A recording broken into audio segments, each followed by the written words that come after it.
today's video, what we're going to be talking about are the 5 best muscle cars that you can buy today for under $5,000 US, right? So I haven't really seen this issue addressed on YouTube too much. I've seen obviously best vehicles for under 10 grand, that kind of thing, but I haven't seen specifically muscle cars for under 5. And there actually is a lot of good value in the market for under 5,000 if you're looking for your first muscle car or just a project car in general.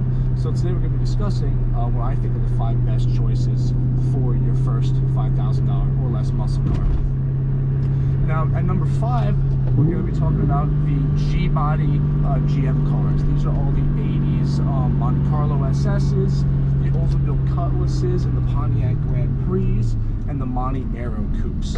Now, these cars are probably the most old school muscle cars. So number 5 we're going to be coming in at is the G-Body GM cars. These are going to be your Monte Carlo SS's, your Grand Prix, and your old Cutlasses from the early to mid 80s. These cars are notorious for drag cars. G-bodies are very popular for muscle cars, especially drag car builds, because of their ease of modification.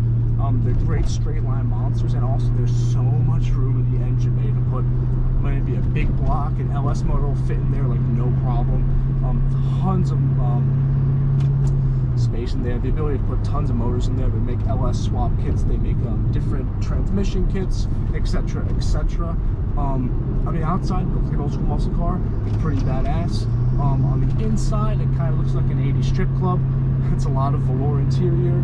It's a lot of questionable materials, to put it politely. But obviously, you're buying a muscle car from the 80s, so that is to be expected. It's not going to be the best because of that American quality, or lack thereof.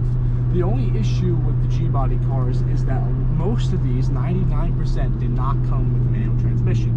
Now, I believe it was the Cutlass you could receive with a manual on a certain model. So pretty much every single one you're going to be purchasing, you cannot get with a manual transmission. They are all going to be automatics, but it's okay. There's a company called American Powertrain that exists that will make you and sell you a swap kit to swap in a variety of Tremec transmissions, such as a T56, TKO 500, TKO 600, etc., etc., etc. Now, number 4, we're going to be talking about the 3rd Gen Camaro, Trans Am, and Firebirds. Now, these cars are very, very much 80s in styling, 80s in interior quality, but that's not necessarily a bad thing. Now, the interiors, I'll be honest with you,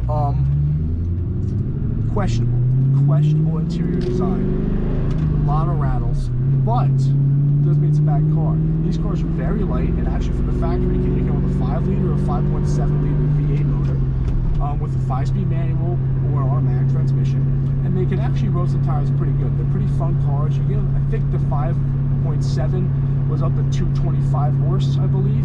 Only the 5.7 was only offered with an automatic transmission, albeit a manual swap is pretty damn easy. These cars, because they're lightweight and ease of montability, are great candidates for a first muscle car, because you can swap in LS motors. There's thousands of write-ups on LS swaps and 3rd Gen Camaros, Trans Ams, Firebirds, etc. People do all the time. There's a guy on YouTube who's LSX Matt. I'll double check that, but check him out. He has an LS swapped 3rd Gen Camaro. That's pretty mean. Their lightweight also makes these great drag car candidates or great drift car candidates, because obviously the lightweight makes them kind of a jack of all trades. The lightweight helps you on the track. If you want to go for a handling build, Hotchkiss makes tons of parts for them. And if you want to go for a drag kind of setup, that's also an option, and people have done it. Just go on 1320 video, you'll find something. Now, the 3rd car on our list is going to be the Fox Body Mustang. Now, obviously, everyone knows the Fox Body Mustang. Don't have to talk too much about this. 5-liter V8, 5-speed manual, or 4-speed automatic if you want, depending, obviously. Hatchback or notchback variations. The notchbacks are a little more expensive than the hatchbacks are, but it's because they're a little bit lighter, a little bit more desirable. I personally like the hatchbacks a lot. I think they get a lot of hate because the notchbacks exist. I think the hatches are actually really badass looking, and I almost prefer the hatch in my personal opinion. These cars are just, I mean, again, you see this all over the internet. They make great drag cars, great drift cars, great track cars. Matt Farah has one built with a smoking tire. He had a mean canyon carving one that he drives, so that's also a great option for you if you Mustang too, which is something I can't preach actually the benefits of enough, is that Mustangs have so many parts. There are so many parts available for these cars, guys. I have a 2004 Mach 1, and even Fox Bodies do it. There's so many parts and mods available for these cars. It's honestly disgusting. You can do just about anything. There's a forum write-up for everything. There's a YouTube tutorial for everything. If you're thinking about doing it to a Mustang, someone has done it already. So the Fox Body is an obvious choice. Now coming in at number 2, we're going to be talking about the SN95 Mustangs. So the SN95 Mustangs are essentially a Fox chassis with the newer body on it. These made from 94 to 98, while the Fox is made from 79 to 93. These ones feature a slightly updated interior, a new body style, which some like, some don't like. I personally like them. And just a little bit more, just kind of general improvements overall. It's not a huge difference, same chassis, all that kind of thing. Which we're looking for these. There's going to be 2 versions you're going to be looking for, either a 94 to 95 GT or a 96 to 98 GT. Now the big difference here is that the 94 to 95 GTs feature the 5-liter motor from the Fox Body, while the 96 to 98s feature the first iteration of the 4.6-liter single overhead cam mod motor. Now, that being said, I would definitely look for the 94 to 95 5-liter versions. That's because the first 4.6 2-valve iterations were kind of anemic in their power outputs. They didn't really make a lot of power. I think it was like 225. Ooh, nice Firebird. Anyway, the first ones didn't really make a lot of power. I mean, they were like 215 horse, I believe, on the 2-valve 225. They weren't fast, and the 5.0s kind of dusted them. And plus, the 5.0s are so easy to modify compared to that. I mean, heads cam intake on a 5.0 versus heads cam intake on a 2-valve, you're going to get a lot more horsepower on the 5.0, and the parts are cheaper too. So I would probably recommend the 5.0 if I was going on that. But the 4.6 2-valve isn't an awful motor. You could swap the heads with the heads from a later car, the 99 to 04 GTs. Those 2 valves are the PI heads, which help give you a lot more airflow of the heads, and that gives you a lot more power. So either way, great options. Tons of mods available for these. They're a little bit heavier than the Fox Bodies, but you also get a little bit nicer interior, even though interior still isn't the best. Again, we're talking about 80s, 90s American muscle cars, so they're not fantastic, but they'll get the job done for sure. And again, plenty of mods available. So much stuff you can do to these cars. So again, can't speak high enough about Mustangs. Even though I own a Mustang, I'm not just a fanboy. These cars are great. I definitely recommend them for a first muscle car. And this guy is crossing the road when I have a green light. Nice. Okay. Now, the first and final option may come as a surprise to you guys. And we're going to go with the 4th gen Camaros. Now, the early 4th gen Camaros, specifically the 93 to 97s, featured the LT1 V8. Now, the LS1 cars came 98 to 2002, the end of the production run for the 4th gen Camaros. Those motors are also awesome. The LS motors, I mean, come on, everyone's heard about them. They're great. They make tons of power. They're cheap. It's an LS motor. You can't say much more about it.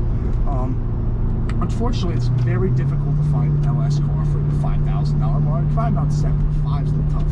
So for $5,000, you can go for the LT1 model Camaros, 93 to 98, which had the LT1 5.7-liter V8, which still made it 280 horsepower, which is the most out of any of the cars set on the list from the factory. So this is going to be technically your fastest car.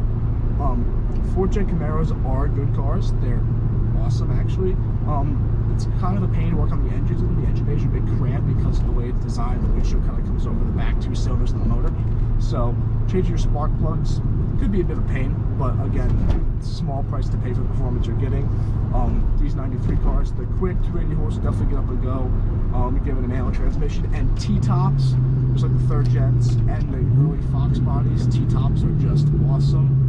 I mean, I can't think of a reason why T-tops are bad except that they leak, which happens to all of them. But besides that, cool factor with T-tops, A1. Again, 4th gen Camaros, definitely very easily modifiable. Tons of parts available for them. Like Hawk's 3rd gen has parts for 4th gens. Other companies do too. Hotchkiss makes suspension pieces for them. There's coilovers. I mean, they can do drag car, make it do a handling car, they can fit big tires on them. They're just awesome cars all the way around too. Styling, obviously for all these cars, styling is a bit up to the beholder. You can kind of choose which is your kind of cup of tea. So that's gonna about wrap it up for today's video, guys.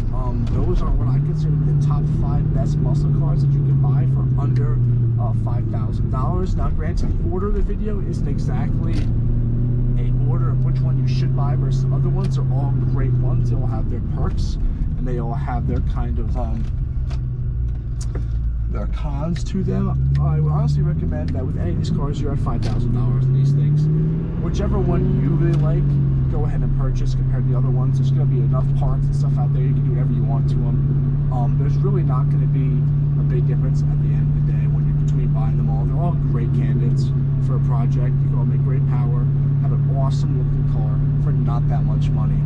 And yeah, I can't, honestly, I think they're all 5 cars are great candidates, and whichever one you choose to go with, you'll 100% certainly be happy with. Also, guys, feel free to like, comment, and subscribe on the video. Let me know what you guys want to see done next as a video. Let me know any constructive criticism you may have. Is the mic too low? Is my face not in the camera? I'll have to check that later. And yeah, until next time, stay tuned, guys. Peace.